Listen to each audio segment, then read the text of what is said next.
to you, Borden, with MiningIR. Beside me is Steve Gold, Corporate Development Officer of IMPACT Silver. Steve, thank you so much for joining me this morning. Thank you for having me. You came all the way from Toronto. Sure did, like so many here. And adjusting, unlike me, who's been here for a little while. So far, so good. Steve, we're going to jump right into things. Can you tell me a little bit about the company and give us a brief overview? Sure. IMPACT Silver is, we think, uniquely placed in the value chain. We are what we sort of look at as an intermediate producer, explorer with an element of growth. So within our company, we have two mines in Mexico, one of which is a silver mine that we've been producing at for over 17 years. And the other asset is a recently acquired high-grade zinc mine that was acquired in April of this year. That sort of allows investors to have a base at the legacy level from the silver assets and this fantastic growth profile with this new zinc asset that we just acquired earlier this year and recently brought back into production. And what sets you apart from other junior mining companies? Well, I think that when you look across the spectrum of junior mining, you're typically going to run into companies that focus mostly on exploration, and that's the nature of the value chain. Every mine was an exploration company at some point in time. In our case, we offer investors not just existing production, which gives them some sort of comfort level that, hey, there's a production happening and there's volume being produced and there's sales, but we also have a strong exploration element as well. So when an investor is looking at across the hundreds, if not thousands, of publicly listed mining companies, it's unique. It's rare to find a company like ours that will say, hey, if you want exploration, we got it. If you want production, you got it. And if you want growth, we have that as well. Before we dive into your flagship project, what is your vision for the company going forward? Well, again, every company has starts off with their sort of hopes and dreams at the exploration level. We're a little bit more advanced than that. When we look at what IMPACT Silver is going to be, both over the near medium term, and for that matter, the long term, we intend on continuing to grow as a meaningful producer in two commodities that we think are special and uniquely placed within the value chain. For example, silver, obviously within the precious metals context, is a bellwether. But on the flip side, there are very few high-grade zinc companies in the world today that are either producing or on the cusp of production. And if I look at what IMPACT is, whether it's a year or 5 years from now, we intend to grow production, continue to maintain costs, keep a very strong balance sheet, and ultimately become a company that, if we can grow our resource and grow our production profile over time, deliver value to our shareholders over that period. Steve, let's jump into your current flagship project. Can you tell us a bit about it? Sure. Well, we're lucky enough to have two. We don't discriminate. We have what we call the Royal Mines of Zacualpan silver assets. Southern Mexico producing upwards of over 600,000 ounces of silver a year with zinc component. And for that matter, we've been, again, in production for over 17 years. What's unique about that project is that as the silver market ebbs and flows, we're able to increase production opportunistically. So for example, when the price of silver is rising, we want to increase production. We're very nimble and able to do that. On the flip side, when you go through softer times and within the silver arena, we're able to adjust production as well. We've been operating in this area for long enough that our relationships with the local communities, which are probably the most important thing for any company operating in Mexico or anywhere, frankly, is something that really gives us an advantage in that regard. Recently, we acquired our second flagship property, being a zinc mine. We call it the Plomosas asset in northern Mexico. And we have expertise in Mexico, having been there so long at our silver side. So we looked at this asset, we bought it what we think quite attractive price, put some money into it, and brought it back into production within about 7 months from the date we bought it. So zinc is interesting because long gone are the days where you would just look at zinc and say, oh, well, it's just a base metal within the structure of a general economy. The green transition that I think the mining sector in general is struggling with right now, how it's going to fit in, zinc is as much a green metal as anything else, and demand for zinc over the near to medium term is going to come both from a recovering economy in the broadest sense, but also from the tremendous growth we see at the green transition level as well. Do you think there's enough awareness around that?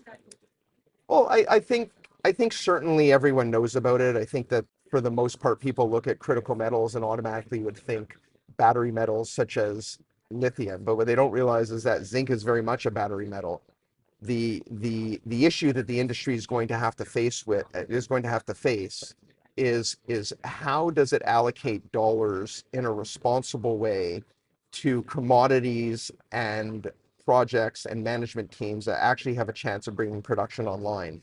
As exciting as exploration is, and that's the initial dream of any mining company, at the end of the day, these mines have to come into production. So I think that as an industry, is the awareness there? I think the awareness is there. I think the capital is there, but it's going to take some time for the investment community to determine which projects are the best ones. And when we look at the zinc side, again, having been a critical metal within the base metals sort of family, people know zinc, but I think they're still learning about how important it is within the green economy. Steve, what does the financial health look like of the company, and how do you plan to fund future projects? Yeah, so great question. Great question. I think that Impact Silver is unique that we've always maintained a cash-rich and debt-free balance sheet. Throughout our evolution from when we started in the 2000s right to now, we've always realized that the mining industry, when times are good and you're spending money, that's one thing. But in softer times, it's the type of business that can eat up cash quite quickly, especially if you want to continue to invest in exploration, and especially if you want to continue to invest capital into growing production. We just reported our third quarter about a week and a half ago, just under $9 million in cash. We are debt free. So we have the wherewithal to fund our growth that's ahead of us. And we do have growth at the mine level. We intend on increasing production over the near to medium term, but at the same time, continue to grow our exploration activity, because whether we want to expand our resource or continue to high grade the mine from a production standpoint, this is the capital that we've raised over the course of time. And at the end of the day, when we're looking at the mining industry in general, you can have some fantastic assets with weak balance sheets, some strong balance sheets with weak assets. We like to think that we have the best of both worlds. Now, we just touched on how important transparency is. What are some of the risks that you're currently facing, and how do you plan to mitigate them? Well, from a transparency standpoint, at the corporate level, we're listed in Canada on the TSX Venture. We're listed on the OTCQB board in the United States. From that level, these are two really world-class markets, if you will, that I think from a transparency to an investor level, we're an open book.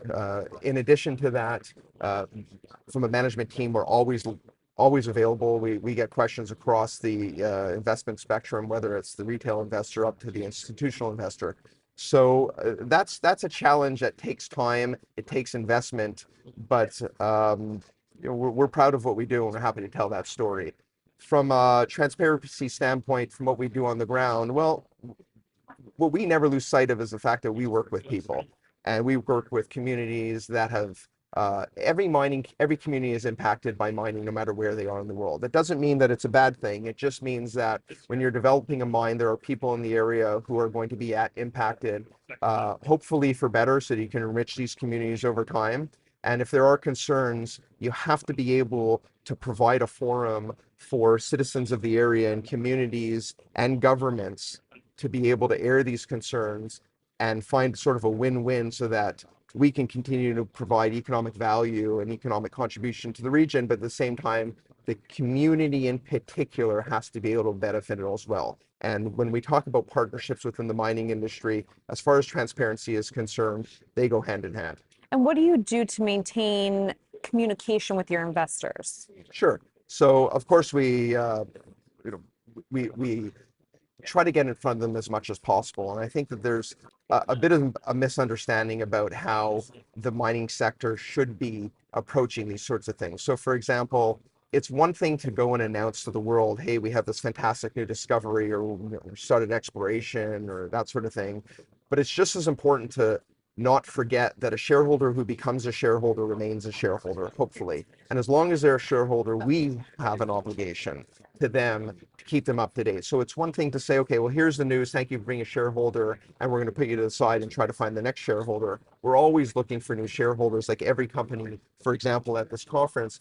But at the same time, it's critical if you want to maintain the support of your existing shareholders, to be as eager and as keen to keep them involved in the story as it progresses, as it was when you first tried to get them to become a shareholder in the first place. Steve, how do you plan to achieve environmental sustainability?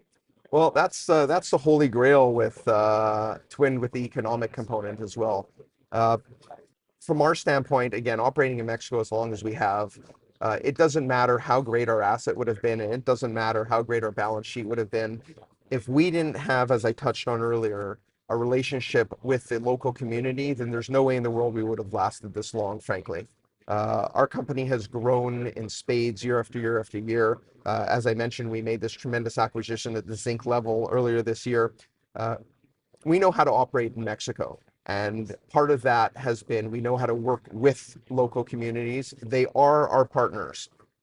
The people within the communities, yes, they work for us, they work with us.